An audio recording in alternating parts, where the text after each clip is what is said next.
ਅੱਜ ਦੇ ਆਪਣੇ ਕਰੰਟ ਅਫੇਅਰ 10 ਜੂਨ 2021 ਦੇ ਸਭ ਤੋਂ ਪਹਿਲਾ ਕਰੰਟ ਅਫੇਅਰ ਹੈ ਜਿਹੜਾ ਆਪਣਾ ਅਸਾਮ ਜਿਹੜੀ ਆਪਣੀ ਸਟੇਟ ਆ ਉੱਥੇ ਨਾ ਅਸਾਮ ਦਾ 7ਵਾਂ ਨੈਸ਼ਨਲ ਪਾਰਕ ਅੱਜ ਬਣਾਇਆ ਗਿਆ, ਮਤਲਬ ਕੱਲ ਬਣਾਇਆ ਗਿਆ ਸੀ ਅੱਜ ਦੀ ਖਬਰਾਂ 'ਚ, ਜਿਹਦਾ ਨਾਮ ਹੈ Dehing Patkai national park. Dehing Patkai national park. ਤਾਂ ਤੁਹਾਨੂੰ ਡਾਇਰੈਕਟ ਕੁਐਸਚਨ ਪੇਪਰ ਸਭ ਤੋਂ ਪਹਿਲਾ ਕੁਐਸਚਨ ਇਹੀ ਬਣ ਸਕਦਾ ਹੁੰਦਾ ਹੈ। ਹਮੇਸ਼ਾ ਹੀ ਕੁਐਸਚਨ ਇਹ ਨਾ ਕਾਫੀ ਪੇਪਰਾਂ 'ਚ ਆਉਂਦੇ ਰਹਿੰਦੇ ਆ ਕਿ ਇੱਕ ਪਾਸੇ ਨੈਸ਼ਨਲ ਪਾਰਕਸ ਦੇ ਨਾਮ ਲਿਖੇ ਹੋਣਗੇ, ਦੂਜੇ ਪਾਸੇ ਸਟੇਟ ਦੇ ਨਾਮ ਲਿਖੇ ਹੋਣਗੇ। ਕਈ ਵਾਰੀ ਇਹ ਮੈਚ ਦਾ ਕੁਐਸਚਨ ਬਣ ਕੇ ਆ ਜਾਂਦਾ, ਮਤਲਬ ਆਪਸ਼ਨ ਚਾਹੂਗਾ ਦਾ ABCD ਥੱਲੇ ਕਰਕੇ ਆਪਸ਼ਨ ਦਿੱਤੇ ਹੋਣੇ ਆ, ਇਹਨਾਂ ਦੇ ਅੱਗੇ ਲਿਖਿਆ ਹੋਊਗਾ ABCD, ਇਹਨਾਂ ਦੇ ਅੱਗੇ ਲਿਖਿਆ ਹੋਊਗਾ 1 2 3 4। ਇਹਨਾਂ ਨੂੰ ਮੈਚ ਕਰਨਾ ਹੈ ਕਿ ਕਿਹੜਾ ਸਹੀ ਆਪਸ਼ਨ ਹੈ। ਠੀਕ ਹੈ, 2 4 ਇਦਾਂ ਕਰਕੇ ਆਹ 4 ਆਪਸ਼ਨ ਬਣ ਜਾਣਗੇ ਤੁਹਾਡੇ। ਤਾਂ ਤੁਹਾਨੂੰ ਇਹ ਦੱਸਣਾ ਹੋਊਗਾ ਇਹਨਾਂ ਵਿੱਚ ਕਿਹੜਾ ਸਹੀ ਆਪਸ਼ਨ ਹੈ। ਤਾਂ ਜਿੰਨੇ ਵੀ ਆਪਣੇ ਨੈਸ਼ਨਲ ਪਾਰਕ ਆਉਂਦੇ ਜਾਂਦੇ ਆ ਤਾਂ ਵੀਕਐਂਡ ਤੇ ਸਾਰੇ ਕਰੰਟ ਅਫੇਅਰ ਨੂੰ ਰਿਵਾਈਜ਼ ਜ਼ਰੂਰ ਕਰਿਆ ਕਰੋ ਤਾਂ ਕਿ ਆਪਾਂ ਨੂੰ ਇਹ ਸਾਰੇ ਦੇ ਸਾਰੇ ਚੰਗੀ ਤਰ੍ਹਾਂ ਯਾਦ ਹੋ ਜਾਣ। ਠੀਕ ਹੈ, ਤੇ ਆਪਾਂ ਨੂੰ ਇਹਨਾਂ ਬਾਰੇ ਸਾਰਾ ਦਾ ਸਾਰਾ ਪਤਾ ਚੱਲ ਜੇ। ਠੀਕ ਹੈ, ਤਾਂ ਇਸ ਤਰੀਕੇ ਨਾਲ ਇਹ ਤੁਹਾਡਾ ਕੁਐਸਚਨ ਬਣ ਸਕਦਾ। ਇਹ ਡਾਇਰੈਕਟ ਇਹਦੀ ਹੈਡਿੰਗ 'ਚ ਹੀ ਕੁਐਸਚਨ ਹੈ, ਬਸ ਇਹਦੇ ਥੱਲੇ ਅਖਬਾਰ ਜੋ ਐਕਸਟਰਾ ਡਿਟੇਲ ਇਹਦੀ ਦਿੱਤੀ ਸੀ ਉਹ ਇੱਥੇ ਲਿਖਤੀ ਹੈ। ਅਗਲਾ ਜਿਹੜਾ ਕਰੰਟ ਅਫੇਅਰ ਹੈ, ਇੱਕ ਤੁਹਾਡਾ ਦੇਸ਼ ਹੈ ਐਲ ਸੈਲਵਾਡੋਰ। ਇਹ ਜਿਹੜਾ ਤੁਹਾਡਾ ਅਮਰੀਕਾ ਪੈਂਦਾ ਹੈ ਨਾ, ਅਮਰੀਕਾ ਦੇ ਥੱਲੇ ਮੈਕਸੀਕੋ ਆ, ਮੈਕਸੀਕੋ ਦੇ ਥੱਲੇ ਨਾ ਬਹੁਤ ਛੋਟੇ ਛੋਟੇ ਜਿਹੇ ਦੇਸ਼ ਹੈ ਜਿਹਨੂੰ ਮਿਡਲ ਅਮਰੀਕਾ ਵਿੱਚ ਕਹਿੰਦੇ ਆ, ਜਿਹੜਾ ਵਿਚਕਾਰ ਦਾ ਅਮਰੀਕਾ। ਮੈਂ ਤੁਹਾਨੂੰ ਨਕਸ਼ੇ ਤੇ ਥੋੜਾ ਜਿਹਾ ਦਿਖਾ ਦਿੰਦਾ। ਜਿਵੇਂ ਆਹ ਆਪਣੇ ਉੱਤੇ ਦਾ ਹੋ ਗਿਆ, ਸਭ ਤੋਂ ਪਹਿਲਾਂ ਉੱਤੇ ਕੈਨੇਡਾ, ਫਿਰ ਆ ਤੁਹਾਡਾ ਅਮਰੀਕਾ, ਅਮਰੀਕਾ ਤੋਂ ਥੱਲੇ ਇੱਥੇ ਆਹ ਮੈਕਸੀਕੋ ਪੈਂਦਾ। ਮੈਕਸੀਕੋ ਤੋਂ ਬਾਅਦ ਨਾ ਇੱਥੇ ਛੋਟੇ ਛੋਟੇ ਬਹੁਤ ਸਾਰੇ ਦੇਸ਼ ਹੈ। ਇਹ ਛੋਟੇ ਦੇਸ਼ਾਂ ਤੋਂ ਬਾਅਦ ਇੱਥੇ ਸਾਊਥ ਅਮਰੀਕਾ ਸ਼ੁਰੂ ਹੋ ਜਾਂਦਾ। ਇਹ ਦੇਸ਼ਾਂ ਵਿੱਚ ਇੱਕ ਛੋਟਾ ਜਿਹਾ ਦੇਸ਼ ਹੈ ਐਲ ਸੈਲਵਾਡੋਰ। ਐਲ ਸੈਲਵਾਡੋਰ ਲਈ ਹੋਰ ਮਤਲਬ ਇਹ ਹੋਰ ਕਿਹੜੀ ਖਬਰਾਂ 'ਚ ਕਈ ਵਾਰੀ ਐਲ ਸੈਲਵਾਡੋਰ ਆਉਂਦਾ ਹੈ, ਮਤਲਬ ਆਪਾਂ ਦੇ ਵੈਸੇ ਕੰਮ ਦੀ ਖਬਰ ਨਹੀਂ ਹੈ, ਪਰ ਕਿਤੇ ਨਾ ਕਿਤੇ ਤੁਸੀਂ ਕਈ ਵਾਰੀ ਸੁਣ ਲਓਗੇ ਜਾਂ ਤੁਹਾਨੂੰ ਕਦੀ ਕੋਈ ਚਰਚਾ 'ਚ ਕਦੇ ਇੰਟਰਵਿਊ 'ਚ ਤੁਹਾਨੂੰ ਇਹ ਕੁਐਸਚਨ ਪੁੱਛਿਆ ਜਾ ਸਕੇ। ਦੁਨੀਆ ਦਾ ਸਭ ਤੋਂ ਜ਼ਿਆਦਾ ਜਿਹੜਾ ਕ੍ਰਾਈਮ ਹੈ ਨਾ ਉਹ ਐਲ ਸੈਲਵਾਡੋਰ 'ਚ ਹੈ। ਇੱਥੇ ਮਤਲਬ ਇਦਾਂ ਦੇ ਹਾਲਾਤ ਆ ਕਿ ਕੋਈ ਪਤਾ ਨਹੀਂ ਕਿ ਅੱਜ ਜਿਹੜਾ ਬੰਦਾ ਘਰੋਂ ਬਾਹਰ ਨਿਕਲਿਆ ਉਹ ਬੰਦਾ ਜ਼ਿੰਦਾ ਵੀ ਵਾਪਸ ਆਊਗਾ ਜਾਂ ਨਹੀਂ ਆਊਗਾ। ਕੋਈ ਵੀ ਲੁੱਟਣ ਲਈ, ਕਿਸੇ ਨੂੰ ਸੜਕ ਤੇ ਵੀ ਲੁੱਟਣ ਲਈ ਕੋਈ ਵੀ ਚਾਕੂ ਮਾਰ ਜਾਂਦਾ, ਕੁਝ ਵੀ ਮਾਰ ਜਾਂਦਾ, ਗੋਲੀ ਮਾਰ ਦਿੰਦਾ। ਠੀਕ ਹੈ, ਉੱਥੇ ਹੋਰ ਗੈਂਗ ਬਣੀਆਂ ਹੋਈਆਂ, ਬਹੁਤ ਸਾਰੇ ਗੈਂਗਸਟਰ ਹੈ, ਆਪਸ 'ਚ ਲੜਦੇ ਰਹਿੰਦੇ ਆ। ਇਸ ਕਾਰਨ ਤੁਹਾਡੇ ਐਲ ਸੈਲਵਾਡੋਰ 'ਚ ਇਦਾਂ ਦੀ ਬਹੁਤ ਸਾਰੇ ਘਟਨਾਵਾਂ ਹੁੰਦੀਆਂ ਰਹਿੰਦੀਆਂ। ਤੇ ਇਹ ਬਹੁਤ ਹੀ ਜ਼ਿਆਦਾ ਖਤਰਨਾਕ, ਦੁਨੀਆ ਵਿੱਚੋਂ ਸਭ ਤੋਂ ਜ਼ਿਆਦਾ ਖਤਰਨਾਕ ਦੇਸ਼ਾਂ ਵਿੱਚੋਂ ਇਸ ਲਈ ਗਿਣਿਆ ਜਾਂਦਾ। ਇੱਥੇ ਸਰਕਾਰ ਹੈਗੀ ਹੈ, ਦੇਸ਼ ਆਪਣੇ ਆਪ ਵਿੱਚ ਮਤਲਬ ਜਿਵੇਂ ਹੁੰਦਾ ਹੈ ਨਾ ਕਈ ਦੇਸ਼ਾਂ 'ਚ ਤਾਂ ਹੁਣ ਜੰਗ ਹੀ ਛਿੜੀ ਪਈ ਹੈ। ਇਸ ਦੇਸ਼ ਵਿੱਚ ਕੋਈ ਜੰਗ ਨਹੀਂ ਛਿੜੀ ਹੋਈ, ਕੋਈ ਇਦਾਂ ਦੀ ਕੋਈ ਤਕਲੀਫ ਨਹੀਂ ਹੈ। ਪਰ ਗੱਲ ਇਹ ਹੈ ਕਿ ਸਰਕਾਰ ਦੇ ਅੰਦਰ ਕਰਪਸ਼ਨ ਇੰਨੀ ਜ਼ਿਆਦਾ ਹੈ ਕਿ ਪੁਲਿਸ ਵਾਲੇ ਉੱਥੇ ਮਤਲਬ ਪੁਲਿਸ ਵਾਲੇ ਵੀ ਆਬਵੀਅਸਲੀ ਫਿਰ ਜਾਨ ਤੋਂ ਡਰਦੇ ਹੀ ਹੈ ਜਦੋਂ ਇਦਾਂ ਦੀ ਗੱਲ ਆ ਜੇ। ਤਾਂ ਪੁਲਿਸ ਵਾਲੇ ਵੀ ਗੈਂਗ ਵਾਲਿਆਂ ਨੂੰ ਕੁਝ ਨਹੀਂ ਕਹਿੰਦੇ ਕਿਉਂਕਿ ਹਰ ਗੈਂਗ ਵਾਲੇ ਕੋਲੇ ਬੰਦੂਕਾਂ AK-47 ਆਮ ਗਨਸ ਆ ਉੱਥੇ, ਤੁਹਾਡੀ M15 ਆਹ AK-47 ਇਹ ਆਮ ਗਨਸ ਆ ਉੱਥੇ। ਠੀਕ ਹੈ, ਤਾਂ ਆਪਣੀ ਰੱਖਿਆ ਤੁਹਾਡੇ ਆਪਣੇ ਹੱਥ ਵਿੱਚ ਆਈ ਹੋਈ ਹੈ। ਲਾਅ ਐਂਡ ਆਰਡਰ ਮਤਲਬ ਖਤਮ ਹੋਇਆ ਪਿਆ ਉੱਥੇ। ਤਾਂ ਐਲ ਸੈਲਵਾਡੋਰ ਨੇ ਪਰ ਕੀ ਕੀਤਾ, ਹੁਣ ਇਹ ਕਰੰਟ ਅਫੇਅਰ 'ਚ ਆਪਣੇ ਕਿਉਂ ਆਇਆ? ਜਿਹੜਾ ਤੁਸੀਂ ਕਰੰਸੀ ਸੁਣੀ ਹੋਊਗੀ ਬਿਟਕੋਇਨ। ਦੇਖੋ ਜਿਹੜੇ ਵੈਸੇ ਬਿਟਕੋਇਨ ਜਾਂ ਜਿੰਨੇ ਵੀ ਆਪ ਤੁਹਾਡੇ ਡੌਜ ਕੋਇਨ ਇਹ ਸਾਰੇ ਕੋਇਨਸ ਬਣ ਰਹੇ ਆ, ਇਹਨਾਂ ਨੂੰ ਕ੍ਰਿਪਟੋ ਕਰੰਸੀ ਕਹਿੰਦੇ ਆ। ਠੀਕ ਹੈ, ਕ੍ਰਿਪਟੋ ਕਰੰਸੀ ਕਹਿੰਦੇ ਇਹਨਾਂ ਨੂੰ। ਪਰ ਜਿਹੜਾ ਬਿਟਕੋਇਨ ਹੈ ਜਾਂ ਇਦਾਂ ਦੀ ਜਿੰਨੀਆਂ ਵੀ ਕ੍ਰਿਪਟੋ ਕਰੰਸੀਜ਼ ਹੈ, ਜੇ ਤੁਸੀਂ ਆਪਣੇ ਭਾਰਤ ਦੀ ਵੀ ਖਬਰ ਸੁਣੀ ਹੋਊਗੀ, ਭਾਰਤ ਸਰਕਾਰ ਵੀ ਇਹਦੇ ਉੱਤੇ ਬੈਨ ਕਰਨ ਨੂੰ ਫਿਰ ਰਹੀ ਹੈ। ਹੋਰ ਵੀ ਬਹੁਤ ਸਾਰੇ ਦੇਸ਼ ਹੈ, ਤੁਹਾਡੇ ਚਾਈਨਾ ਵੀ ਬੈਨ ਕਰਨ ਨੂੰ ਫਿਰ ਰਿਹਾ, ਅਮਰੀਕਾ ਵੀ ਬੈਨ ਕਰਨ ਨੂੰ ਫਿਰ ਰਿਹਾ। ਤਾਂ ਇਦਾਂ ਦੀ ਕੀ ਗੱਲ ਹੈ ਕਿ ਤੁਹਾਡੇ ਆਹ ਜਿਹੜੀ ਬਿਟਕੋਇਨ ਜਾਂ ਆਹ ਜਿੰਨੇ ਵੀ ਆਹ ਕ੍ਰਿਪਟੋ ਕਰੰਸੀ ਹੈ ਇਹਨਾਂ ਨੂੰ ਦੇਸ਼ ਬੈਨ ਕਰਨਾ ਚਾਹੁੰਦੇ ਆ? ਕਿਸੇ ਨੂੰ ਇਹਦਾ ਕੋਈ ਆਈਡੀਆ ਹੈਗਾ ਕਿ ਕਿਉਂ ਇੰਨੇ ਦੇਸ਼ ਇਹਨਾਂ ਦੇ ਪਿੱਛੇ ਪਏ ਆ? ਦੇਖੋ, ਸਭ ਤੋਂ ਵੱਡੀ ਗੱਲ ਹੁੰਦੀ ਹੈ ਕਿ ਤੁਸੀਂ ਆਪਣੀ ਸਰਕਾਰ ਦੀ ਗੱਲ ਕਿਉਂ ਸੁਣੋਗੇ। ਸਰਕਾਰ ਕੋਲੇ ਦੋ ਸ਼ਕਤੀਆਂ ਜਿਹਦੇ ਕਾਰਨ ਸਰਕਾਰ ਆਪਣੀ ਗੱਲ ਤੁਹਾਡੇ ਤੋਂ ਸੁਣਵਾਉਂਦੀ ਹੈ, ਤੇ ਤੁਸੀਂ ਕਦੀ ਵੀ ਸਰਕਾਰ ਦੇ ਖਿਲਾਫ ਬਗਾਵਤ ਨਹੀਂ ਕਰੋਗੇ। ਪਹਿਲੀ ਤਾਂ ਹੈਗੀ ਆ ਜਿਹੜੀ ਦਿਖਦੀ ਹੈ ਸਾਹਮਣੇ, ਉਹ ਹੈਗੀ ਹੈ ਜਿਹੜੀ ਆਪਣੀ ਜਿੰਨੀ ਵੀ ਫੋਰਸ ਆ, ਚਾਹੇ ਉਹ ਪੁਲਿਸ ਫੋਰਸ ਹੋਵੇ ਚਾਹੇ ਆਪਣੀ ਫੌਜ ਹੋਵੇ, ਸਾਰੇ ਦੀ ਸਾਰੇ ਜਿੰਨੀ ਆਪਣੀਆਂ ਫੋਰਸ ਆ, ਠੀਕ ਹੈ, ਇਹਨਾਂ ਇਹ ਐਜ਼ ਅ ਡਿਫੈਂਸ ਹੈ ਆਪਣਾ, ਮਤਲਬ ਪੂਰਾ ਡਿਫੈਂਸ ਹੋ ਗਿਆ। ਇਹ ਜਿਹੜਾ ਡਿਫੈਂਸ ਹੈ ਇਹਦੇ ਕਾਰਨ ਤੁਸੀਂ ਸਰਕਾਰ ਨਾਲ ਕਦੀ ਡਾਇਰੈਕਟ ਪੰਗਾ ਨਹੀਂ ਲਓਗੇ।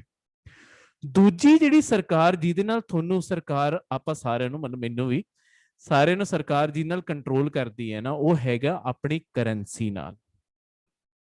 ਦੇਖੋ, ਆਪਾਂ ਭਾਰਤ ਵਿੱਚ ਰਹਿੰਦੇ ਆ, ਤੁਸੀਂ ਭਾਰਤ ਵਿੱਚ ਜਾ ਕੇ ਕੋਈ ਵੀ ਚੀਜ਼, ਕੋਈ ਵੀ ਸੇਵਾ, ਕੋਈ ਵੀ ਖਾਣ ਲਈ ਚੀਜ਼, ਕੁਝ ਵੀ ਖਰੀਦਣਾ ਹੈ, ਕੁਝ ਕੱਪੜੇ ਖਰੀਦਣੇ ਆ, ਖਾਣ ਨੂੰ ਖਰੀਦਣਾ, ਕੁਝ ਘਰ ਦਾ ਸਮਾਨ ਖਰੀਦਣਾ, ਘਰ ਬਣਵਾਉਣਾ ਵੀ ਹੈ, ਹਰ ਜਗ੍ਹਾ ਜਾ ਕੇ ਜਿਹੜਾ ਤੁਸੀਂ ਕਰੰਸੀ ਦਾ ਨੋਟ ਯੂਜ਼ ਕਰਦੇ ਹੋ, ਜਿਹੜਾ ਤੁਸੀਂ ਰੁਪਏ ਦਾ ਨੋਟ ਯੂਜ਼ ਕਰਦੇ ਹੋ, 500 200 ਹੋਵੇ, 10 ਰੁਪਏ ਵੀ ਹੋਣ, ਉਹ ਹੈਗੇ ਤਾਂ ਸਾਰੇ ਉਹਨਾਂ ਉੱਤੇ ਜਿਹੜੀ ਮੋਹਰ ਲੱਗੀ ਹੈ ਉਹ ਸਰਕਾਰ ਦੀ ਲੱਗੀ ਹੈ।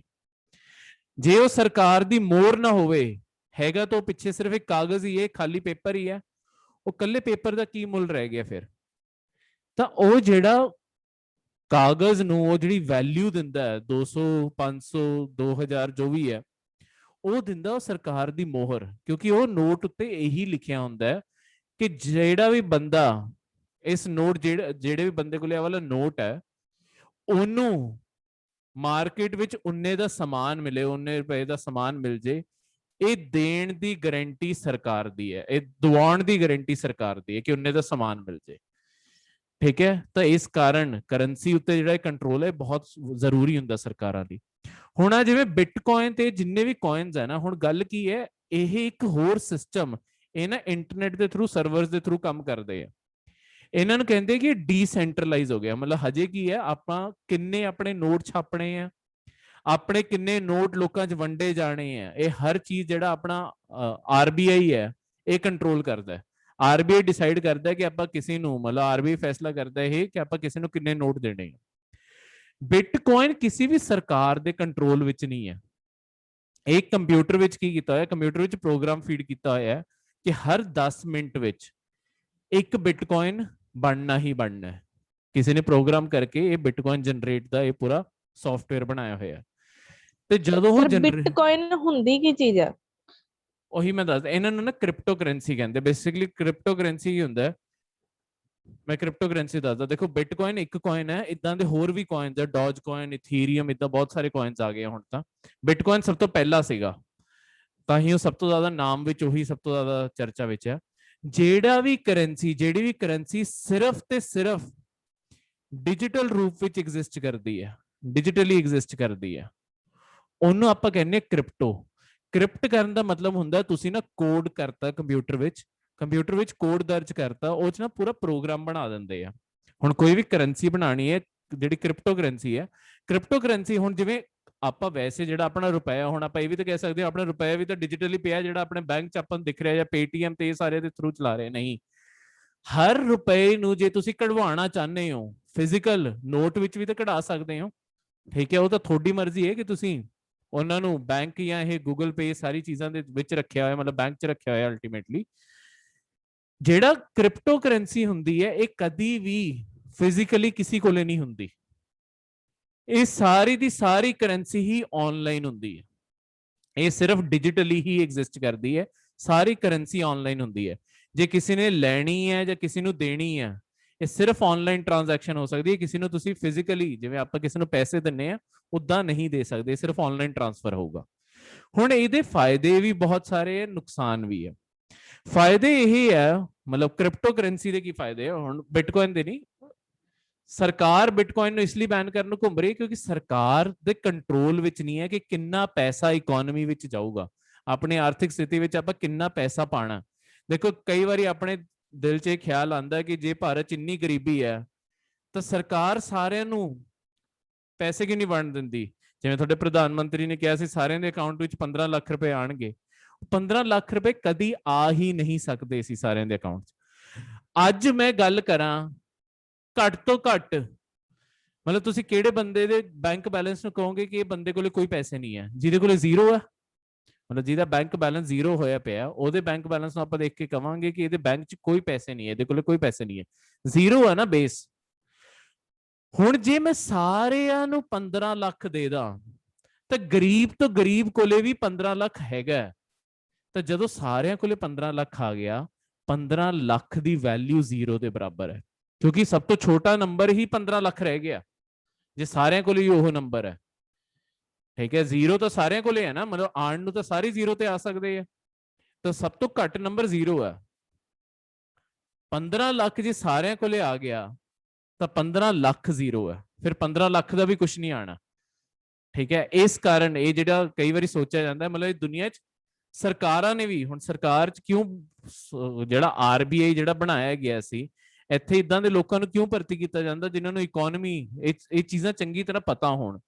ਕਿਉਂਕਿ ਹੋਇਆ ਕਿ ਜਿਵੇਂ ਇੱਕ ਥੋੜਾ ਦੇਸ਼ ਹੈ ਜ਼ਿੰਬਾਬਵੇ, ਜ਼ਿੰਬਾਬਵੇ 'ਚ ਕੀ ਹੋਇਆ, ਸਰਕਾਰ ਨੇ ਇਹ ਚੀਜ਼ ਸੋਚ ਲਈ ਕਿ ਆਪਾਂ ਸਾਰੇ ਲੋਕਾਂ ਨੂੰ ਪੈਸੇ ਵੰਡ ਦਈਏ ਤੇ ਗਰੀਬੀ ਆਪਣੀ ਖਤਮ ਹੈ। ਠੀਕ ਹੈ, ਉੱਥੇ ਤਾਨਾਸ਼ਾਹ ਦਾ ਰਾਜ ਸੀ, ਉਹਨੇ ਕਿਹਾ ਕਿ ਮੈਂ ਸਾਰੇ ਲੋਕਾਂ ਨੂੰ ਖੁਸ਼ ਕਰ ਦੇਣਾ ਤੇ ਮੈਂ ਸਾਰਿਆਂ 'ਚ ਪੈਸੇ ਵੰਡ ਦੇਣੇ ਆ, ਸਭ ਨੂੰ ਖੁਸ਼ ਕਰ ਦੇਣਾ। ਹੋਇਆ ਕਿ ਜਦੋਂ ਸਾਰਿਆਂ ਨੂੰ ਪੈਸੇ ਵੰਡਤੇ ਤਾਂ ਸਾਰਿਆਂ ਕੋਲੇ ਬਰਾਬਰ ਪੈਸੇ ਫੇਰ ਆ ਗਏ ਆ। ਹੁਣ ਜ਼ਿੰਬਾਬਵੇ 'ਚ ਹਾਲ ਕੀ ਹੈ ਕਿ ਜ਼ਿੰਬਾਬਵੇ 'ਚ ਹਰ ਬੰਦਾ ਕਰੋੜਪਤੀ ਹੈ, ਪਰ ਜੇ ਕਿਸੇ ਨੂੰ ਬ੍ਰੈਡ ਵੀ ਖਰੀਦਣੀ ਹੈ ਨਾ, ਉਹਨੂੰ 1 ਕਰੋੜ 2 ਕਰੋੜ ਰੁਪਏ ਲੈ ਕੇ ਜਾਣੇ ਪੈਂਦੇ, ਮਤਲਬ ਉਹਨਾਂ ਦੀ ਕਰੰਸੀ ਦੇ, ਜ਼ਿੰਬਾਬਵੇ ਡਾਲਰ ਜਿਹਨੂੰ ਕਹਿੰਦੇ ਉਹ, Zimbabwe dollar 2 crore Zimbabwe dollar ਲੈ ਕੇ ਜਾਓਗੇ ਤਾਂ ਜਾ ਕੇ ਤੁਹਾਨੂੰ ਬ੍ਰੈਡ ਮਿਲੂਗੀ, ਕਿਉਂਕਿ ਪ੍ਰਾਈਸ ਉਨਾ ਹੀ ਉੱਤੇ, ਜਦੋਂ ਹਰ ਬੰਦਾ ਖਰੀਦ ਸਕਦਾ ਹੈ ਤਾਂ ਫਿਰ ਫਰਕ ਕੀ ਰਹਿ ਗਿਆ, ਤਾਂ ਹੁੰਦਾ ਕੀ ਹੈ, ਪ੍ਰਾਈਸ ਹੋਰ ਉੱਤੇ ਚਲਾ ਜਾਂਦਾ ਹੈ। ਇਸ ਲਈ ਜਿਹੜੀ ਮਹਿੰਗਾਈ ਹੈ ਨਾ, ਇਹੀ ਚੀਜ਼ ਹੁੰਦੀ ਹੈ, ਜਿੰਨੇ ਲੋਕਾਂ ਕੋਲੇ ਪੈਸਾ ਵੱਧਦਾ ਜਾਊਗਾ ਉਨੀ ਹਮੇਸ਼ਾ ਮਹਿੰਗਾਈ ਵੱਧਦੀ ਜਾਂਦੀ ਹੈ। ਤਾਂ ਜਿਹੜੀ ਹੁਣ ਇਹ ਸਰਕਾਰਾਂ ਦੇ ਕੰਟਰੋਲ ਵਿੱਚ ਨਹੀਂ ਹੈ ਜਿਹੜਾ ਆਹ ਕ੍ਰਿਪਟੋ ਮਤਲਬ ਬਿਟਕੋਇਨ ਜਿਹੜੇ ਹੈਗੇ ਆ, ਇਸੇ ਲਈ ਸਾਰੀ ਦੁਨੀਆ ਦੀਆਂ ਸਰਕਾਰਾਂ ਇਹਨੂੰ ਬੈਨ ਕਰਨ ਤੇ ਲੱਗੀਆਂ ਹੋਈਆਂ, ਕਿਉਂਕਿ ਜਿਹੜਾ ਆਪਣੇ ਵਾਸੀਆਂ ਉੱਤੇ, ਤੁਸੀਂ ਆਪਣੇ ਨਾਗਰਿਕਤਾ ਉੱਤੇ ਕੰਟਰੋਲ ਬਣਾ ਕੇ ਰੱਖਣਾ, ਉਹ ਸਾਰਾ ਕੰਟਰੋਲ ਖਤਮ ਹੋ ਰਿਹਾ।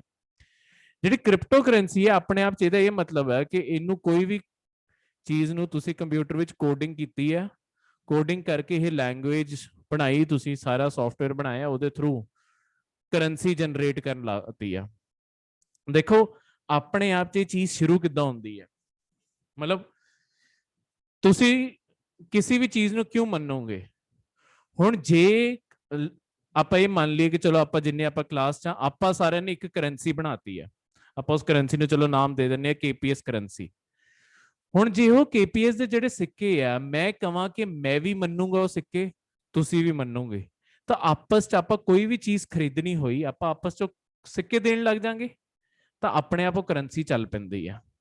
ਤਾਂ ਦੁਨੀਆ ਭਰ ਵਿੱਚ ਕੀ ਹੋਇਆ ਕਿ ਜਿਹੜੇ ਲੋਕ ਤੰਗ ਆਏ ਹੋਏ ਸੀ ਸਰਕਾਰ ਦੇ ਕੰਟਰੋਲ ਤੋਂ, ਕਿ ਸਰਕਾਰ ਤੇ ਆ ਬੈਂਕ ਜਿਹੜੇ ਸਾਰੀ ਕਰੰਸੀ ਨੂੰ ਕੰਟਰੋਲ ਕਰਕੇ ਬੈਠੇ ਆ, ਉਹਨਾਂ ਨੇ ਆਹ ਕ੍ਰਿਪਟੋ ਕਰੰਸੀਆਂ ਬਣਾਉਣੀਆਂ ਸ਼ੁਰੂ ਕਰਤੀਆਂ।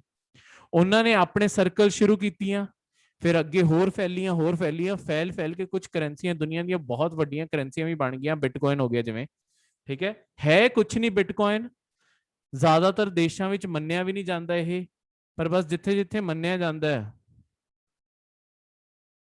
ਉਹਨੂੰ ਉਸ ਤਰੀਕੇ ਨਾਲ ਮਤਲਬ ਕੀਤਾ ਜਾਂਦਾ, ਇਹਨੂੰ ਕ੍ਰਿਪਟੋ ਕਰੰਸੀ ਕਹਿੰਦੇ, ਮਤਲਬ ਜਿਹੜੀ ਚੀਜ਼ ਕੰਪਿਊਟਰ 'ਚ ਕੋਡ ਕਰਕੇ ਬਣਾਈ ਹੈ ਉਹ ਕ੍ਰਿਪਟੋ ਹੋ ਗਈ। ਠੀਕ ਹੈ, ਹੁਣ ਜਿਹੜੀ ਇਹ ਕ੍ਰਿਪਟੋ ਕਰੰਸੀ ਹੁੰਦੀ ਹੈ ਨਾ, ਦੇਖੋ ਬਿਟਕੋਇਨ ਜਦੋਂ ਪਹਿਲੀ ਵਾਰੀ ਦੁਨੀਆ ਸਭ ਤੋਂ ਪਹਿਲੀ ਕ੍ਰਿਪਟੋ ਕਰੰਸੀ ਇਹੀ ਸੀ, ਪਰ ਜਦੋਂ ਇਹਨੇ ਇੱਕ ਚੀਜ਼ ਦਾ ਪਰ ਫਾਇਦਾ ਆਪਾਂ ਨੂੰ ਦਿੱਤਾ, ਇਹਨੇ ਇੱਕ ਨਵੀਂ ਦੁਨੀਆ 'ਚ ਤਕਨੀਕ ਦੇਤੀ ਹੈ ਜਿਹਨੂੰ ਆਪਾਂ ਕਹਿੰਦੇ ਆ ਬਲੌਕਚੇਨ ਟੈਕਨੋਲੋਜੀ।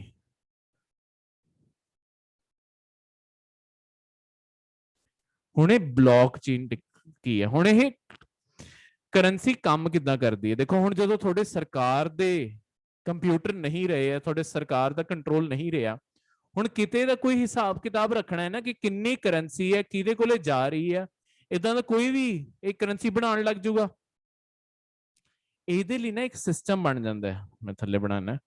ਇਹ ਸਿਸਟਮ ਵਿੱਚ ਕੀ ਹੁੰਦਾ ਹੈ, ਤੁਹਾਡੀ ਦੁਨੀਆ ਵਿੱਚ ਇਹ ਅੱਡ-ਅੱਡ, ਮਤਲਬ ਤੁਸੀਂ ਆਪਣਾ ਪਰਸਨਲ ਜਿਹੜਾ ਤੁਹਾਡੇ ਘਰੇ CPU ਪਿਆ, ਤੁਸੀਂ ਉਹਨੂੰ ਵੀ ਜੋੜ ਸਕਦੇ ਹੋ ਇਹਦੇ ਨੈਟਵਰਕ ਨਾਲ, ਹੋਊਗਾ ਕਿ ਇਹ ਸਾਰੇ ਦੁਨੀਆ ਦੇ ਕੰਪਿਊਟਰ ਇੱਕ ਦੂਜੇ ਨਾਲ ਜੁੜੇ ਹੋਏ ਆ, ਮਤਲਬ ਜਿਹੜੇ ਵੀ ਤੁਸੀਂ ਜੋੜੀ ਜਾਓਗੇ ਇੰਟਰਨੈਟ ਦੇ ਥਰੂ, ਇਹ ਸਾਰੇ ਕੰਪਿਊਟਰ ਇੱਕ ਦੂਜੇ ਨਾਲ ਜੁੜੇ ਹੋਏ ਆ। ਠੀਕ ਹੈ, ਮਤਲਬ ਸਾਰੇ ਕੰਪਿਊਟਰ ਇੱਕ ਦੂਜੇ ਨਾਲ ਇਦਾਂ ਇੱਕ ਪੂਰਾ ਜਾਲ ਬਣਾ ਲੈਂਦੇ ਆ, ਕੋਈ ਵੀ ਮਤਲਬ ਜਿਹਦੇ ਨਾਲ ਵੀ ਨਹੀਂ ਜੋੜਿਆ ਮਤਲਬ। ਠੀਕ ਹੈ, ਇਦਾਂ ਸਭ ਕੁਝ ਲਗਾ ਲਓ, ਇਹ ਸਾਰਾ ਇਦਾਂ ਜਾਲ ਬਣਾ ਲਿਆ। ਹੁਣ ਹੁੰਦਾ ਕੀ ਹੈ, ਹਰ ਕੰਪਿਊਟਰ ਦੇ ਅੰਦਰ ਨਾ ਆਪਣੀ ਖੁਦ ਦੀ ਖਾਤਾ ਕਿਤਾਬ ਬਣ ਜਾਂਦੀ ਹੈ, ਖਾਤਾ ਰੱਖਣ ਦੀ ਕਿਤਾਬ ਬਣ ਜਾਂਦੀ ਹੈ। ਤਾਂ ਹੁਣ ਇਹ ਖਾਤਾ ਰੱਖਦੇ ਕਿਸ ਚੀਜ਼ ਦਾ? ਦੁਨੀਆ 'ਚ ਇੱਕ ਵੀ ਬਿਟਕੋਇਨ ਬਣਿਆ, ਉਹ ਬਿਟਕੋਇਨ ਕਿਹੜਾ ਬੰਦਾ ਉਹਦਾ ਓਨਰ ਹੈ, ਕਿਹੜਾ ਬੰਦਾ ਇਹਦਾ ਮਾਲਿਕ ਹੈ, ਇਸ ਬਿਟਕੋਇਨ ਕਿਹੜੇ ਬੰਦੇ ਕੋਲ ਇਹਦਾ, ਲੈਟਸ ਸਪੋਜ਼ ਆ ਇੱਕ ਬੰਦਾ ਸੀ, ਇਹਦੇ ਕੋਲੇ ਆ ਬਿਟਕੋਇਨ ਆਇਆ। ਠੀਕ ਹੈ, ਹੁਣ ਇਹ ਬੰਦਾ ਚਾਹੁੰਦਾ ਦੁਨੀਆ ਦੇ ਦੂਜੇ ਕੋਨੇ ਕਿਸੇ ਬੰਦੇ ਕੋਲੇ ਆਪਣੇ ਪੈਸੇ ਭੇਜਣਾ, ਤਾਂ ਇਹ ਕੀ ਕਰੂਗਾ, ਆਨਲਾਈਨ ਟ੍ਰਾਂਸਫਰ ਕਰ ਦੂਗਾ ਇਸ ਬੰਦੇ ਨੂੰ। ਹੁਣ ਇਹ ਕੀ ਹੈ, ਜਿੰਨੇ ਵੀ ਸਰਵਰ ਜੁੜੇ ਹੈ ਨਾ, ਇਹ ਸਾਰਿਆਂ ਵਿੱਚ ਇਹ ਐਂਟਰੀ ਹੋ ਜੂਗੀ ਕਿ ਜਿਹੜਾ ਤੁਹਾਡਾ ਆਹ ਬੰਦਾ A ਆ, ਇਹਨੇ ਇਸ ਬੰਦੇ B ਨੂੰ ਪੈਸੇ ਦਿੱਤੇ ਆ, ਕਿੰਨੇ, ਇੱਕ ਸਿੱਕਾ ਦਿੱਤਾ। ਹੁਣ ਹੁੰਦਾ ਕੀ ਹੈ, ਇਹ ਜਿਹੜੇ ਤੁਹਾਡੇ ਨੈਟ ਚੋਂ ਮਤਲਬ ਲੋਕਾਂ ਦੇ ਅਕਾਊਂਟ ਚੋਂ ਜਿਵੇਂ ਪੈਸੇ ਕੱਢ ਲੈਂਦੇ, ਚੋਰੀ ਕਰਨ ਦੀ ਕੋਸ਼ਿਸ਼ ਕਰਦੇ ਆ, ਉਹਨਾਂ ਤੋਂ ਬਚਾਉਣ ਲਈ ਇਹ ਸਿਸਟਮ ਬਹੁਤ ਹੀ ਵਧੀਆ ਕੰਮ ਕਰਦਾ ਕਿ ਉਹਨਾਂ ਨੂੰ ਰੋਕ ਲੈਂਦਾ। ਕਿੱਦਾਂ? ਹੁਣ ਲੈਟਸ ਸਪੋਜ਼ ਕੋਈ ਇੱਕ ਹੈਕਰ ਬੈਠਾ ਹੋਇਆ, ਕੋਈ ਇਦਾਂ ਹੀ ਡਾਕਾ ਪਾਣਾ ਚਾਹੁੰਦਾ ਕਿਸ ਦੇ ਅਕਾਊਂਟ ਤੇ, ਉਹ ਜਿਹੜਾ ਉਹਦਾ ਸਭ ਤੋਂ ਕਰੀਬੀ ਸਰਵਰ ਹੋਊਗਾ ਉਹ ਤੇ ਹਮਲਾ ਕਰੂਗਾ, ਮਤਲਬ ਉੱਥੋਂ ਉਹਦਾ ਅਕਾਊਂਟ ਖੋਲਣ ਦੀ ਕੋਸ਼ਿਸ਼ ਕਰੂਗਾ। ਉੱਥੋਂ ਉਹਨੇ ਉਹਦਾ ਅਕਾਊਂਟ ਖੋਲਿਆ, ਉੱਥੇ ਉਹਦੀ ਕਰੰਸੀ ਨੂੰ ਕਢਵਾਉਣ ਦੀ ਕੋਸ਼ਿਸ਼ ਕੀਤੀ। ਹੁਣ ਜਿਵੇਂ ਹੀ ਉਹਨੇ ਇੱਕ ਵਾਰੀ ਕਢਵਾ ਤਾਂ ਲਊਗਾ, ਮਤਲਬ ਇੱਕ ਵਾਰੀ ਦਿਖਣ ਨੂੰ ਲੱਗੂਗਾ ਉਹਨੂੰ ਕਿ ਮੇਰੇ ਕੋਲ ਪੈਸੇ ਆ ਗਏ ਆ, ਪਰ ਜਿਵੇਂ ਹੀ ਇਹ ਪੈਸੇ ਹਜੇ ਜਾਣੇ ਹੋਣਗੇ, ਹਜੇ ਸਿਰਫ ਨੰਬਰ ਆਇਆ ਹੋਊਗਾ, ਨਾਲ ਦੀ ਨਾਲ ਰਿਵਰਸ ਹੋ ਜਾਊਗਾ। ਠੀਕ ਹੈ, ਹਜੇ ਜਿਵੇਂ ਹੀ ਇਹ ਟ੍ਰਾਂਜੈਕਸ਼ਨ ਉਹ ਕਰਨ ਦੀ ਕੋਸ਼ਿਸ਼ ਕਰ ਰਿਹਾ ਹੋਊਗਾ, ਪੈਸੇ ਭੇਜਣ ਦੀ ਕੋਸ਼ਿਸ਼ ਕਰੂਗਾ, ਆ ਸਰਵਰ ਨਾ ਸਾਰੇ ਬਾਕੀ ਸਰਵਰਾਂ ਤੱਕ ਮੈਸੇਜ ਭੇਜੂਗਾ ਇੱਕ, ਕਿ ਕੀ ਆਹ ਤੁਹਾਨੂੰ ਪੈਸੇ ਭੇਜਣ ਦੀ ਰਿਕੁਐਸਟ ਤੁਹਾਨੂੰ ਵੀ ਆਈ ਹੈ ਜਾਂ ਸਿਰਫ ਮੈਨੂੰ ਆਈ ਹੈ। ਜੇ ਤਾਂ ਬਾਕੀ ਸਾਰੇ ਸਰਵਰ ਵੀ ਕਹਿੰਦੇ ਆ ਕਿ ਹਾਂ ਸਾਡੇ ਕੋਲੇ ਵੀ ਇਹ ਰਿਕੁਐਸਟ ਹੈਗੀ ਹੈ, ਪੈਸਾ ਤਾਂ ਹੀ ਟ੍ਰਾਂਸਫਰ ਹੁੰਦਾ, ਨਹੀਂ ਤਾਂ ਪੈਸਾ ਨਹੀਂ ਟ੍ਰਾਂਸਫਰ ਹੁੰਦਾ। ਇਹਦਾ ਫਾਇਦਾ ਇਹੀ ਹੈ ਕਿ ਤੁਹਾਡੇ ਪਹਿਲਾਂ ਹੀ ਪਤਾ ਚੱਲ ਜਾਂਦਾ, ਮਤਲਬ ਇਹਨਾਂ ਫਰਾਡ ਨਹੀਂ ਹੋ ਪਾਉਂਦਾ, ਕੋਈ ਵੀ ਕਿਸੇ ਦੇ ਪੈਸੇ ਦਾ ਚੋਰੀ ਨਹੀਂ ਕਰ ਪਾਊਗਾ। ਤਾਂ ਹੁਣ ਕੀ ਹੋ ਰਿਹਾ ਹੈ, ਦੁਨੀਆ ਭਰ ਦੀ ਸਰਕਾਰਾਂ ਨੇ ਜਿਹੜੀ ਆਹ ਟੈਕਨੋਲੋਜੀ ਹੈ ਨਾ, ਬਲੌਕਚੇਨ ਟੈਕਨੋਲੋਜੀ ਜਿਹਨੂੰ ਆਪਾਂ ਕਹਿੰਦੇ ਆ, ਠੀਕ ਹੈ, ਇਹਦੇ ਬਾਰੇ ਹੁਣ ਸਾਰੀ ਦੁਨੀਆ ਦੀਆਂ ਸਰਕਾਰਾਂ ਸੋਚ ਰਹੀਆਂ। ਹੁਣ ਜਿਵੇਂ ਆਪਣੇ ਭਾਰਤ ਦੀ ਸਰਕਾਰ ਵੀ ਜਿਹੜਾ ਆਪਣਾ ਰੁਪਏ ਹੈ ਨਾ, ਇਹਨੂੰ ਵੀ ਆਨਲਾਈਨ ਇੱਕ ਕ੍ਰਿਪਟੋ ਕਰੰਸੀ ਬਣਾਉਣ ਲੱਗੀ ਹੈ। ਹੁਣ ਭਾਰਤ ਵਿੱਚ ਹੌਲੀ ਹੌਲੀ ਕੀ ਹੋਊਗਾ, ਆਪਣਾ ਭਾਰਤ ਸਰਕਾਰ ਦਾ ਅਗਲੇ 10-15 ਸਾਲ ਦਾ ਇਹ ਵਿਜ਼ਨ ਹੈ ਕਿ ਆਪਾਂ ਆਉਣ ਵਾਲੇ ਸਾਲਾਂ ਜਿੰਨੇ ਨੋਟ ਹੈ, ਮਤਲਬ 10-15 ਸਾਲ ਨਹੀਂ, ਚਲੋ 30 ਕੁ ਸਾਲ ਲੱਗ ਜਾਣਗੇ ਆਪਾਂ ਨੂੰ। ਠੀਕ ਹੈ, ਸਰਕਾਰ ਥੋੜੀ ਜ਼ਿਆਦਾ ਐਂਬੀਸ਼ੀਅਸ ਹੋ ਜਾਂਦੀ ਹੈ ਕਿ ਆਪਾਂ ਆਉਣ ਵਾਲੇ ਟਾਈਮ 'ਚ ਆਪਣੇ ਜਿੰਨੇ ਵੀ ਇਹ ਨੋਟ ਹੈ ਨਾ, ਇਹ ਖਤਮ ਕਰ ਦੇਣੇ ਆ। ਸਾਰਾ ਦਾ ਸਾਰਾ ਪੈਸਾ ਇਦਾਂ ਹੀ ਆਨਲਾਈਨ ਕ੍ਰਿਪਟੋ ਕਰੰਸੀ ਦੇ ਥਰੂ ਚੱਲੂਗਾ। ਠੀਕ ਹੈ, ਤੇ ਇਸੇ ਤਰੀਕੇ ਨਾਲ ਇਹ ਕੰਮ ਕਰੂਗਾ। ਕਲੀਅਰ ਹੈ? ਤਾਂ ਆਹ ਸੀਗੇ ਤੁਹਾਡੇ ਅੱਜ ਦੇ ਕਰੰਟ ਅਫੇਅਰ।